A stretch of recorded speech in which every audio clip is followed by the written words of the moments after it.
아멘. 가상칠언 세 번째 내용입니다.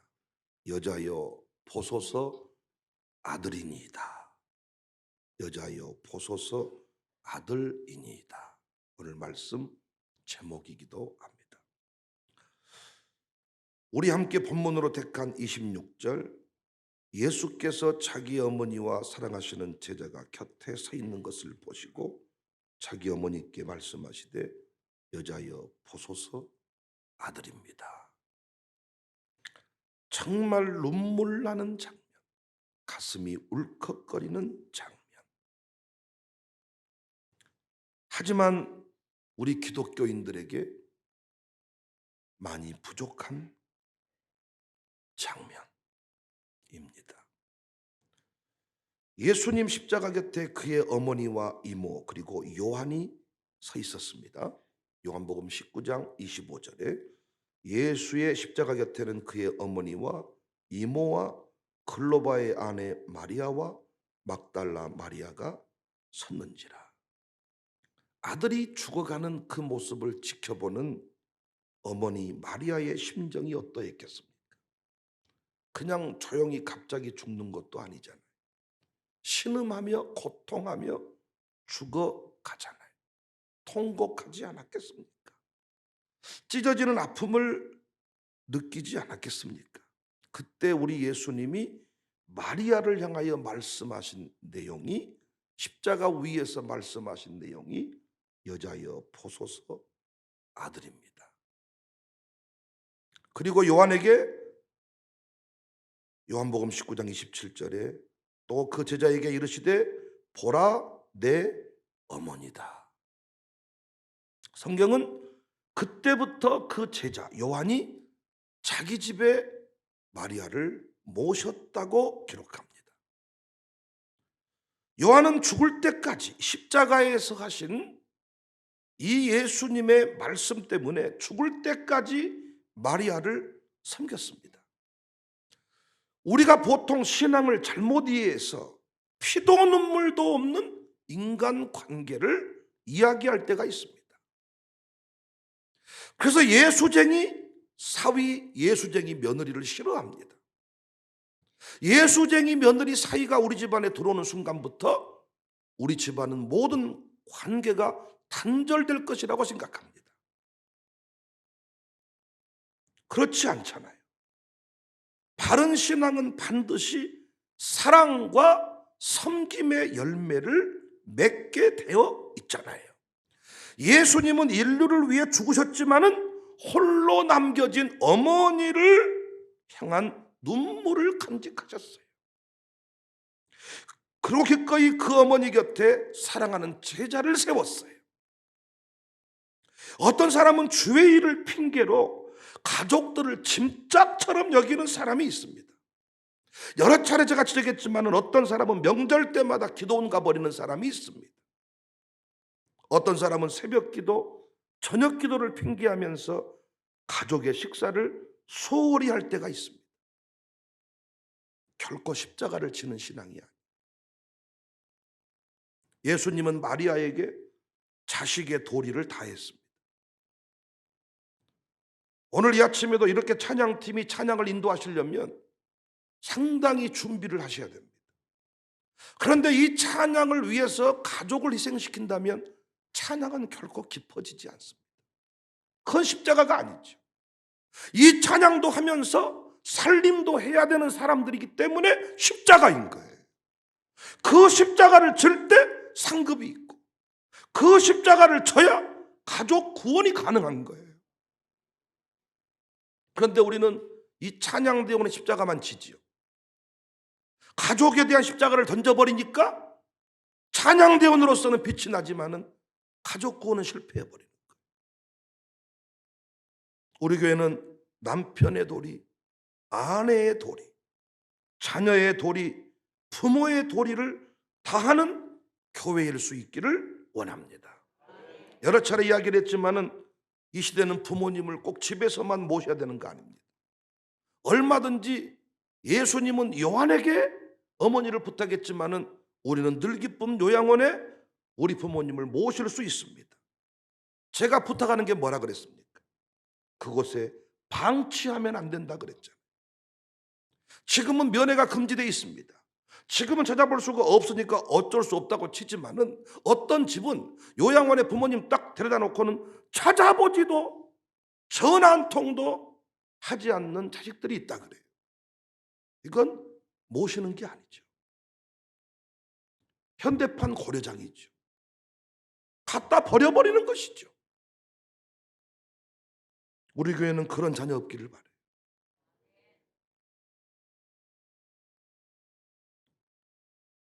어떻게? 누가 기독교 신앙을 그렇게 가르쳤습니까?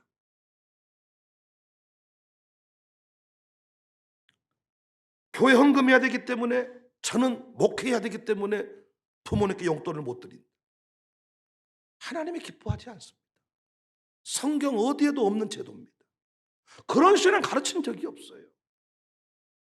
헌금해야 되기 때문에 부모님 용돈을 못 드린다. 아닙니다. 헌금은 헌금이고 부모님 섬김은 섬김입니다. 요한도 스승을 향한 도리를 다했잖아요. 어떤 의미에서?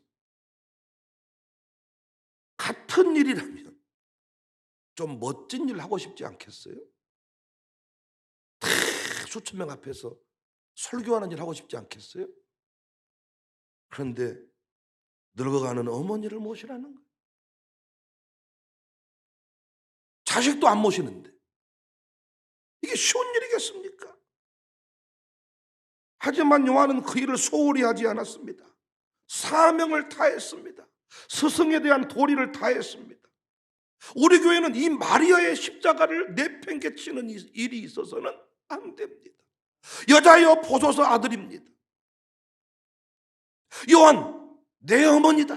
새로운 가족을 얘기하시면서 그 어머니에 대한 그 자식된 도리, 하나님이신 예수님이 인간의 몸을 입고 오셨어요. 육적인 어머니예요. 어머니 섬김을, 어머니에 대한 도리를 소홀히 하지 않습니다. 내팽개치지 않습니다. 인류를 구원해야 되기 때문에 내가 이 일을 못합니다. 마리아 알아서 사세요. 이렇게 하지 않았습니다. 요한도 마찬가지입니다. 스승은 떠났지만은 스승에 대한 도리를 다하지 않습니까? 예수님이 남기신 십자가는 사랑과 섬김의 십자가입니다. 사랑과 섬김의 십자가를 우리 교회는 확실하게 질 수 있기를 바랍니다. 저는 우리 교회 은퇴 목사님들, 홀로 남겨진 사모님들이 주님이 부탁하신 마리아일 수 있다고 생각해. 지금은 우리 목사님들이, 사모님들이 우리 교회를 더 많이 도와주시지만은 나중에 이분들이 우리 교회 출석도 할 수 없고 고동이 불편할 때 과연 지금처럼 우리가 그분들을 섬길 수 있을까? 주님이 우리에게 부탁하신 거예요. 내가 사랑하는 종이다. 내가 사랑하는 일꾼들이다. 내가 청사교회에 부탁한다. 등록이라는 것이 그냥 이루어진 게 아니잖아요. 내가 청사교회 그 사람들을 부탁하니 너는 그분들을 섬겨줘라. 주님이 우리에게 주신 십자가일 수 있습니다. 저는 백선한 목사님 영암 신방을 한번 하고 그 추운 겨울에 판넬 깔아놓고 스레트 집에 사는 것을 보고 거기에서 기도했습니다. 그리고 고백을 했습니다. 와서 장로님들한테 당회를 열고 이야기를 했습니다. 백선한 목사님 오고 가시다가 사고 당하시면 하나님이 우리 그냥 두지 않을 것 같습니다. 이 추운 겨울에 여기서 사는 거 이거 안 될 것 같습니다. 그래서 우리 옮겨오시면 그분의 거주지를 해결해 드리면 어떨까요? 집을 사드리는 만한 형편은 교회가 못 되니까 그분의 거주지를 옮겨드리면 어떨까요?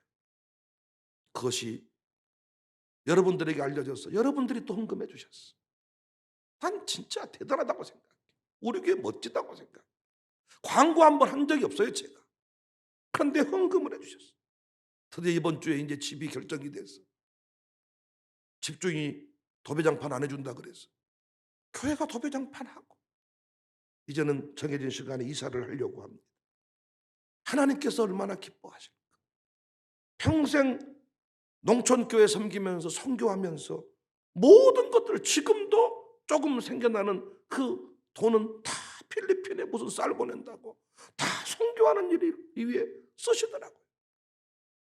교회가 그분들을 책임지고 섬길 때 하나님이 얼마나 기뻐하실까.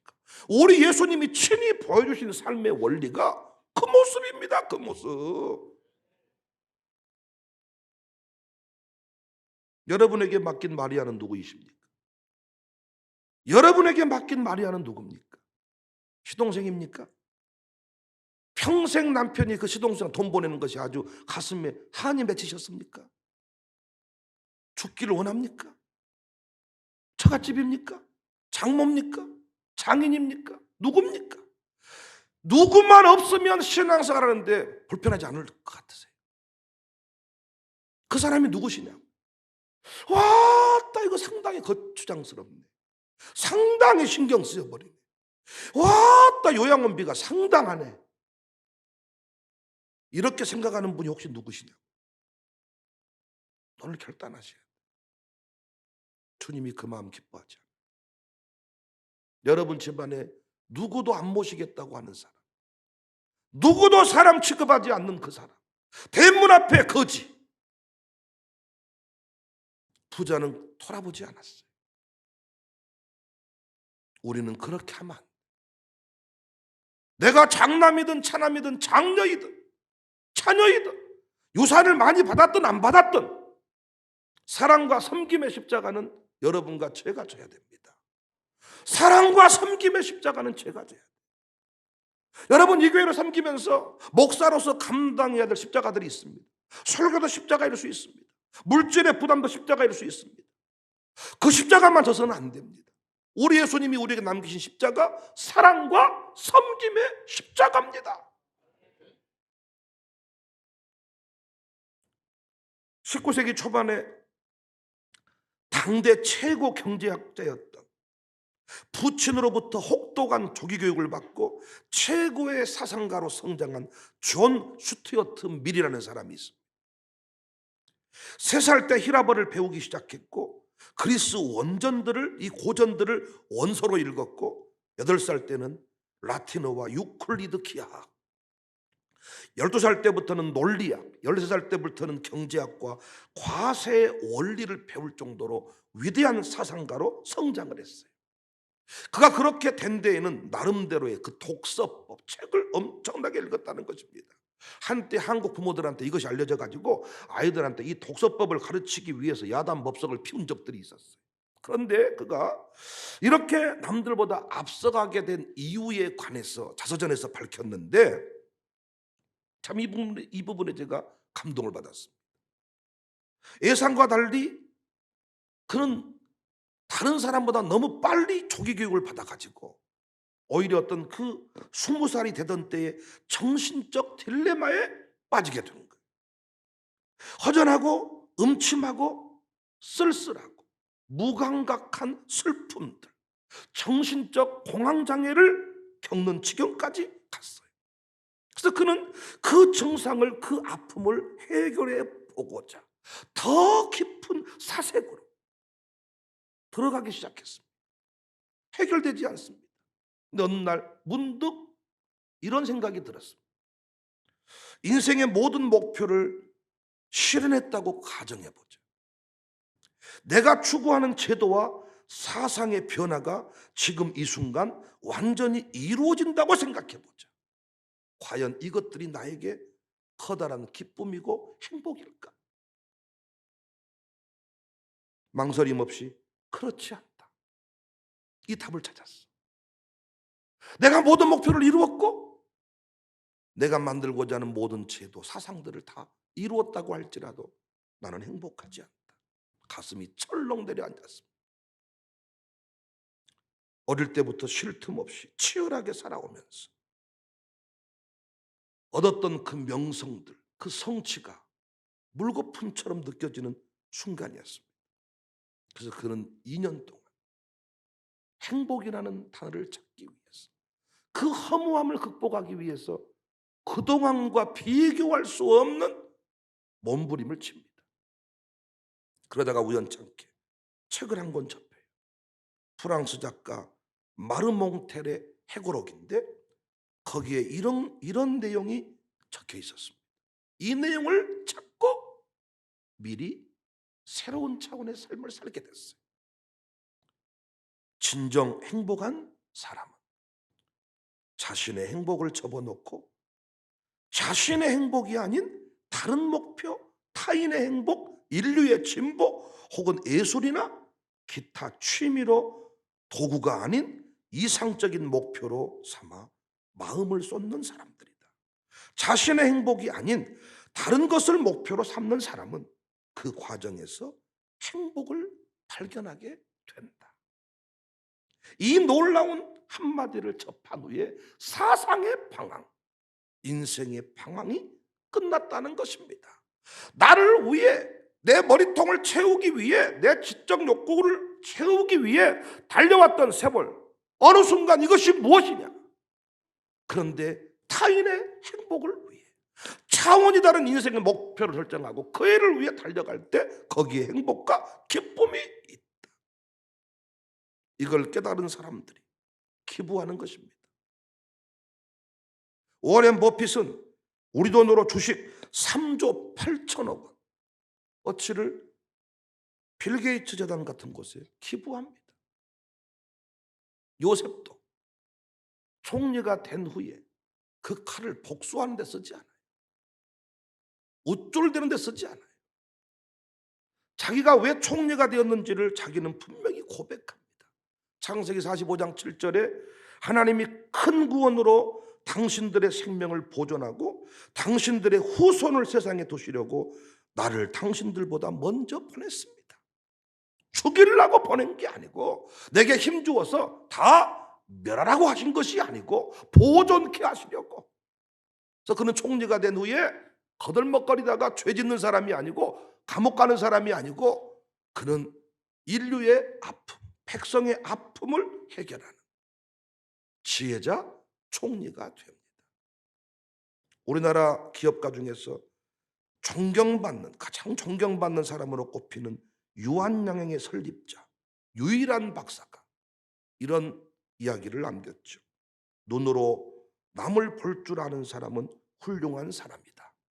그러나 귀로는 남의 이야기를 들을 줄 알고 머리로는 남의 행복에 대해서 생각할 줄 아는 사람은 더욱 훌륭한 사람이다.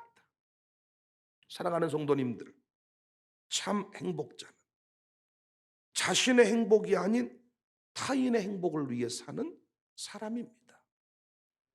참 멋진 사람은 남을 섬기며 사랑하며 사는 사람입니다. 대문 앞에 거지를 모른 척하는 부자가 아니라 기꺼이 그를 집으로 모셔들여서 송아지를 잡아줄 줄 아는 이 부자가 행복한 부자입니다. 저는 가난하게 살자고 말한 적이 한 번도 없어요.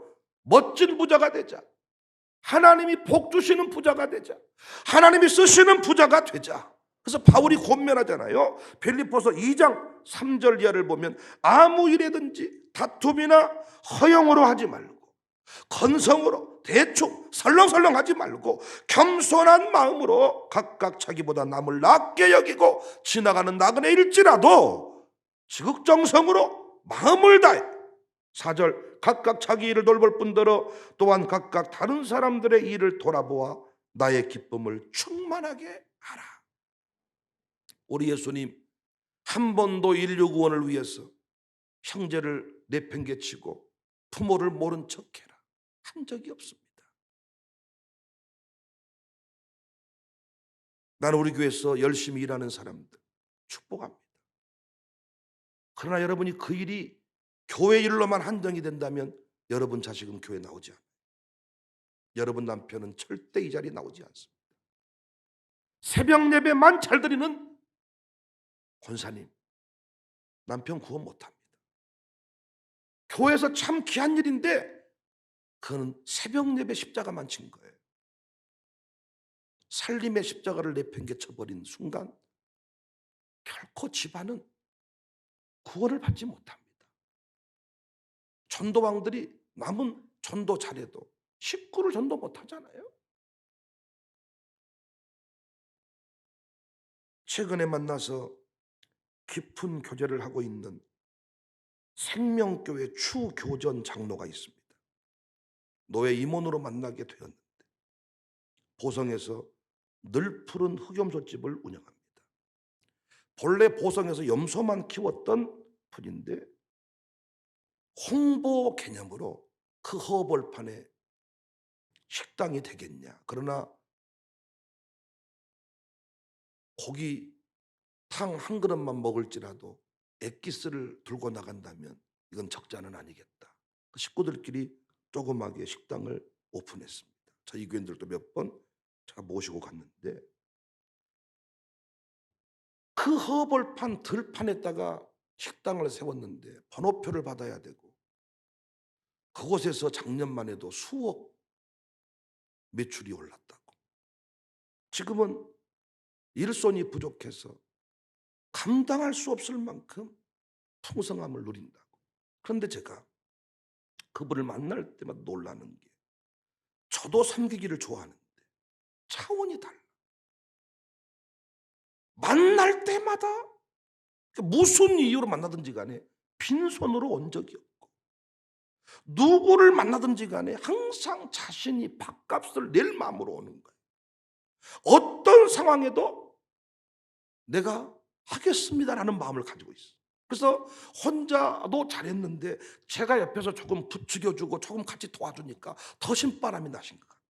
근데 제가 그분의 철학을 듣고 감동을 받았어요. 큰 돈을 벌어와서 쓴 게 아니고 그분은 반대더라고요. 큰 돈이 필요할 때마다 자기는 의도를 가지고 지갑을 비운다는 거예요. 뭐 새끼를 받아야 되고 사료값이 나가야 되고 이렇게 큰 돈이 나가야 될 일이 있으면 우리는 모든 지출을 줄여버리는데 우리는이라 그래서 미안해요. 나는 여러분 안 그러시니까 줄이고 쪼리는데 그분은 반대. 자기는 그래서 비움의 원리를 깨닫는데 새롭게 큰 돈이 들어와야 되는 큰 돈이 나가야 되는데 자기가 가지고 있는 돈으로는 얻지 않는다는 이걸 기회를 잡아서 비워버린다. 마치 목사님 만나기로 했으면 목사님한테 비워버린다. 뭐 노예 임원 모임을 간다 거기서 비워버린다. 비워버리면 놀랍게도 하나님이 채워주시는데 항상 그분이 간증은 뭐냐. 그때 제가 거기서 밥을 샀더니 하나님이 이렇게 채워주셔가지고 이미 번절을 빼고 한 2배 이상 더 남은 것 같습니다. 이 간증을 만날 때마다 하는 거예요. 만날 때마다 제가 축복해 주죠. 귀하고 소중하잖아요. 제가 예전에 우리 정선아 권사 처음 등록하기 전에 출석만 하고 있을 때입니다. 포항에서 성령의 음성 듣고 이곳에 왔다. 서로 마음을 나누고 등록을 안 했으니까 내버려 두고 있는데 우연찮게 계단 내려가다 만났어요. 잠깐 우리 애찬실에서 본인의 간증을 5분 정도 10분 정도 나누는데 너무 귀했어요. 성령이 아무리 감동을 줘도 무시하고 살아가는데 어떻게 당신 평생 읽어놓은 그 기업들을 다시 팔아가지고 무엇을 해야 될지도 모르는데 그걸 들고 이곳에 왔냐 그 말이지. 제가 그래서 우리에게 등록 안 해도 좋다. 당신 너무 귀하다. 앞으로 꼭 그 신앙 가지고 살아라. 제가 축복했습니다. 창종순 정선아 가정과 제가 우리 김용출 안영욱 가정을 좀 연결시켜주고 싶은데 비슷합니다. 정말 삶의 모든 터전을 다 뒤로 하고 일어서서 달려온 거. 참 이런 사람들이 귀하지 않습니까?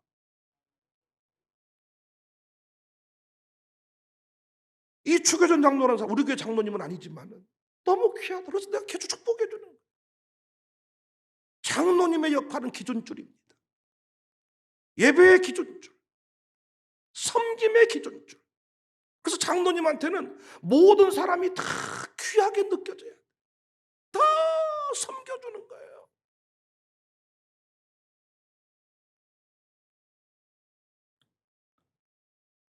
우리 교회는 섬김의 십자가, 사랑의 십자가. 제가 빚 갚아야 됩니다. 우리 교회 부채가 많습니다. 아니지 않습니까? 여러분, 제가 예를 들어 볼까요? 제게 교회가 생활비를 정해서 줍니다. 근데 제가 노예를 출입하고 어떤 새로운 차원의 일을 하게 되면 또 다른 물질이 필요해서 장로님들에게, 장로님 이 항목을 좀 만들어 주세요. 어우, 당연히 목사님, 노예 섬기고 하셔야 되니까 저희들이 별도로 좀 비용을 만들어 드릴게요. 그 새로운 항목이 추가된 거잖아요. 그죠? 근데 제가 노예 가서 그 일을 하지 않아도 이 돈이 그대로 생활비로 들어옵니까? 생활비라는 항목은 이미 정해져 있고 이 일을 더 하려고 하니 교회에서 예산을 만들어서 준 거잖아요, 저한테. 그러면 그 일을 하지 아니하면 이 항목은 사라지는 거잖아요. 근데 제 입장에서 이놈을 안 해버리면 이 항목이 나한테 들어오겠다. 우리는 이런 생각을 하고 삽니다. 교회가 필리핀 선교, 상해 선교 이런 선교들을 감당하는데 우리 계산적으로 필리핀을 끊고 상해를 끊고 중국을 끊으면 이 돈이 한 3억쯤 되니까 재정으로 들어와서 이놈이 우리 교회 재정에 도움이 되겠다 말하지만 천만의 말씀이죠. 하나님은 항목대로 부어주시는 분이지요. 항목대로.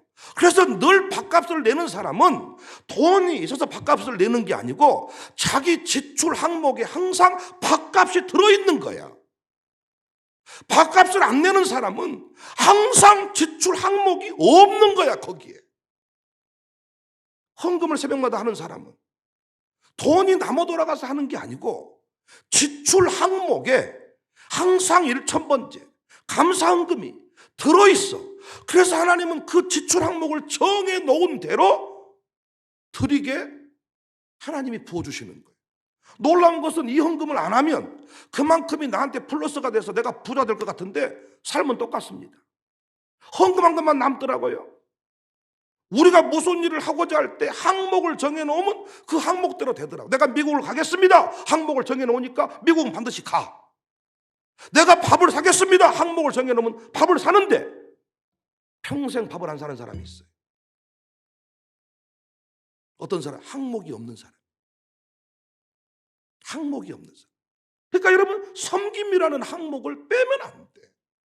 항목 중에 청사교회가 들어있고 담임 목사가 들어있고 우리 아버지가 들어있고 장모님이 들어있고 들어있어야죠. 이 항목이 변경되면 안 되죠. 정확하게. 그래서 제가 우리 샬롬 소클 친구들한테 부흥회를 하면서 설교했습니다. 첫 번째 설교 제목, 신자가 되라. 신자로 살아요. 두 번째, 효자가 되라. 효자. 세 번째가 지도자가 되라. 샬롬 스쿨 다니면 불효막심한 놈, 교회밖에 모르는 놈, 이게 아니고 효자가 되라. 열방을 살리는 지도자가 되라. 여러분, 국가도 유공자들을 섬기고 이루어하잖아요. 그럼 교회도 그런 일이 좀 익숙해져야 돼요. 평생 주를 위해 헌신한 사람, 그분들 섬겨드려야죠. 노년교부, 연금 드리는 일. 우리는 그 돈을 줄이면 그 돈만큼 부자 될 것 같지만 그게 아닙니다. 자식들이 돌보는 노년도 있지만은 내팽개쳐버린 노인들이 많거든요. 섬겨야죠, 우리가. 섬겨야죠. 요양원 모셔야 되는데 돈이 없다면 우리가 요양비 대야죠. 섬김의 항목. 우리 교회는 그 섬김의 항목, 사랑의 항목을 지금까지 없애버리지 않고 달려온 것 같습니다. 마리아를 소홀히 다뤄서는 안 돼요. 스승의 부탁을 소홀히 다뤄서는 안 돼요. 예수님이 고통의 막다른 길에서도 가족을 섬겼습니다. 새로운 차원의 가족을 이야기했습니다. 우리 김지연 집사, 남편이 떠나가고 이제 일상을 찾으려고 하는데, 그런 경험 있는 분 아마 공감하실 겁니다. 살아가면 살아갈수록, 시간이 흘러가면 흘러갈수록 그 빈자리는 더욱 크게 느껴질 것입니다. 그 아버지 역할을 누가 해야 됩니까? 이번에도 저는 강원도 철원을 다녀왔는데, 철원에 우리 건무가 군생활을 하고 있습니다. 저는 그 철원을 딱 생각할 때 건무를 떠올려서 올라가면서부터 건무에게 연락을 취했습니다. 내가 네 부대 근처에 가는데 면회 좀 할 수 있는지 알아봐 주라. 코로나 때문에 면회할 수 없습니다. 한 주 전에 예약이 돼야 됩니다. 네 부대 안에 일반 음식도 못 보내주냐? 그것도 안 됩니다. 아버지 없이 군생활 중입니다. 교회가 그 역할을 대신해 줘야 된다. 가정교회 안에서, 우리 안에서.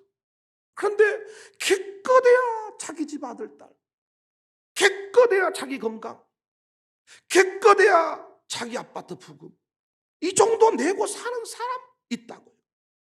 그런데 세상 말로 말하면 오지랖이 넓어서 이 사람도 챙기고 저 사람도 챙기고 한 사람인데, 와, 저 집은 돈이 많은가 봐. 돈이 있는 게 아니라니까요.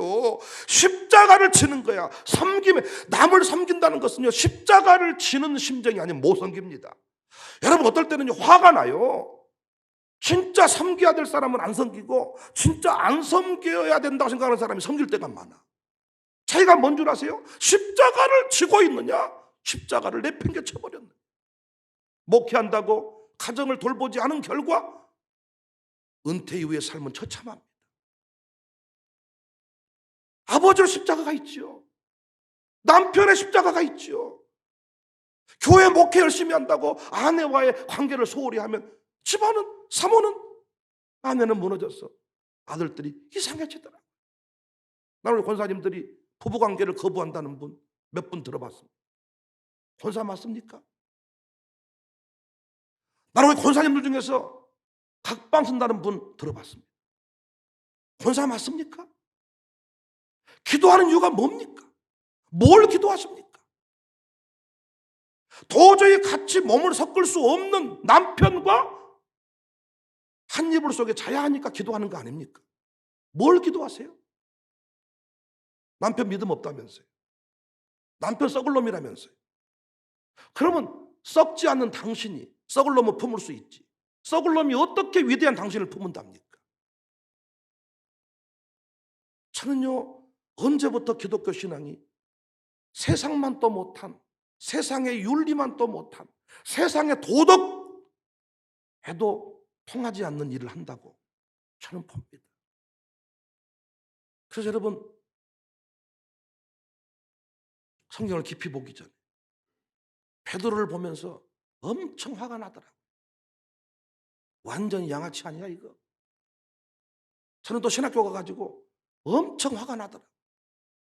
일반 대학교는 나이 한 살만 더 먹어도 형님 대접을 확실히 해주는데, 이 신학교는 삼촌뻘, 아버지뻘, 세상에서 방아가 돌아온 분들이 많은데 말을 적당히 반발조로, 어이 김전우 선배, 이런 식으로 완전히 저런 싸가지, 저런 세상의 어떤 윤리 도덕으로도. 그 다음에 샬롬스쿨에서 형님 이렇게 서로 부르게 한 거 나는 너무나도 좋아.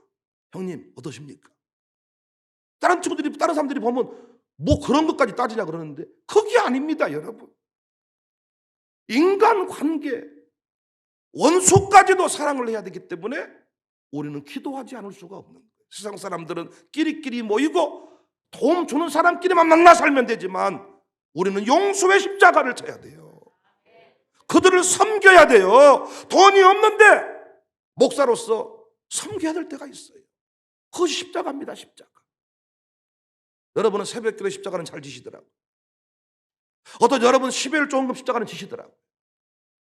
그러나 섬김의 십자가, 가족을 돌보지 않는 십자가, 각방 쓰는 집, 이번 고난주간을 지나면서 여러분의 방에 다시 화목하는 일이 있기를 바라고, 찬양대 오는 중에 아침밥 소홀히 하는 사람이 있거든, 오늘부터 그렇게 하지 마세요. 찬양팀 안 서도 내가 말하지 않을게.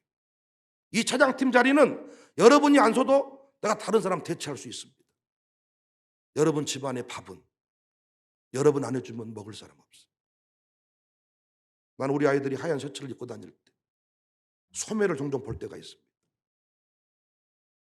갈아입을 때가 훨씬 지났는데 소매에 때가 묻어가지고 빨래해야 될 때가 이미 지나갔어. 마음 아팠습니다. 샬롬 부모 역할 중에 기도만 포함되어 있는 거 아니에요. 깨끗하게 빨아준 운동화, 할머니랑 사는 집 아이 운동화와 엄마와 사는 집 운동화 달랐잖아요. 깨끗하게 빨아진 운동화, 사랑받고 자란 자녀, 구김살이 없습니다.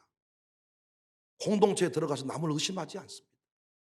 우리 어른들 안에 여전히 남을 의심하고 못 섞이고 뭔가 성격이 이상하고 그런 분들 있잖아요.